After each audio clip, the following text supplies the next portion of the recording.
I'm Dave Nystrom. I would like to thank people for coming out. I'd like to point out that we have appetizers and a bar in the back and a lot of good Carroll County people. With that, I'd like to introduce our MC for the evening, Kenny Snyder.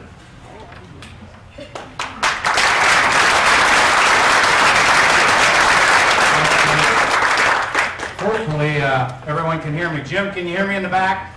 All right. Well, thanks everyone for coming out to meet and greet our new senator. I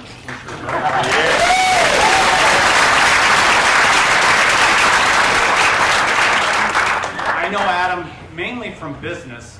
We have a few small businesses in Carroll here, and Adam's taking care of every one of them. Very responsible young man, and I know he's got strong faith. He's got good, strong family. Half of this room is full of them. And, you know, besides that, he's got good work ethic, and I think he looks like a senator to me. I walked in and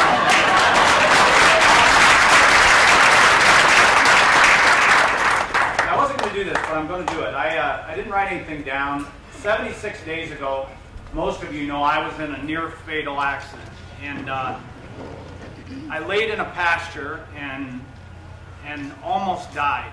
And I don't know what was going to come from that deal, but my faith got stronger. And I asked Adam, I said, Adam, how are you on abortion? I said, how do you stand on life?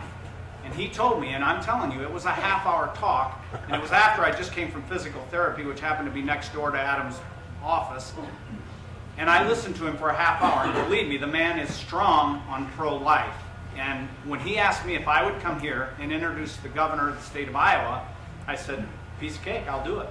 I mean, so that's the reason. If for no other reason, I will vote for Adam Schweers, because he is pro-life. And believe me, God decided I was going to be here for a little while yet. And I think God decides when life should be or not be with a child. And with that, I don't want to get too deep into that, but that is my reason for being here. Now, I'm going to go into a little lighter note. They wanted me to introduce the governor. Well, it doesn't get quite that easy, because we go back about, I'm going to say 16 years, something like that. Anyway, his office called out here and said, Mr. Snyder, would you, they called me Mr. then, would you please host a governor's pheasant hunt? I said, well, that sounds unique. I said, how does it work? And they said, well, the governor invites a few friends out, and you guys take them out on your buffer strips, you go hunting and all that. I said, well, we'll probably be hunting anyway. We could probably make that work. So, lo and behold, he comes out. Well, we get the call, you know, they're organizing this thing, and it was fairly new, because this governor is the one who started this whole deal. He brings 50 people. Try and organize it for 50 people. I mean, seriously, you have a hard time on opening weekend finding a place to take your brothers or your friends, but let alone 50 people. And he wants opening weekend. I told him opening weekend won't work, because that's family, but second weekend we'll do it. And we saved some of our favorite spots, and we had nothing short of an absolute ball. And it was a neat way to start a relationship for someone who's never even dabbled near politics. But it got a little better, because about 3 years later, maybe it was longer than that, I called his office and asked if he could do me a favor. I said, I got an idea. I said, I think we need a youth pheasant season when we can introduce youngsters somewhere between 12 that have their hunter safety and 16 that aren't adults yet, that could go out and shoot a pheasant or shoot at a pheasant prior to the legal pheasant season. And he said, Ken, I think it's a great idea.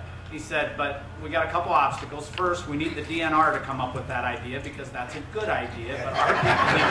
do it. So I was starting to understand then how politics really works.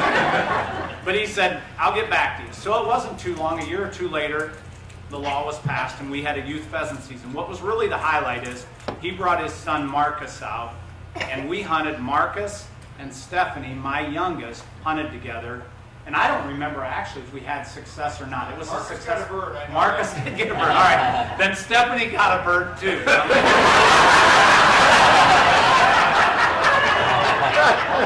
I do know this last year that Crawford County hosted the governor's pheasant hunt, and it was a ball. He invited me over. We had fun. We brought a group over to Carroll County. And when the governor got up to do a speech in front of the group, he said, I have one little problem. My son Marcus is still missing. He's actually in his deer stand yet, so I do get credit for creating a monster. With that, I'd like to introduce not only a friend of mine, a friend of yours, a friend of Carroll County's, the great governor of the state of Iowa, Governor Terry Branstad.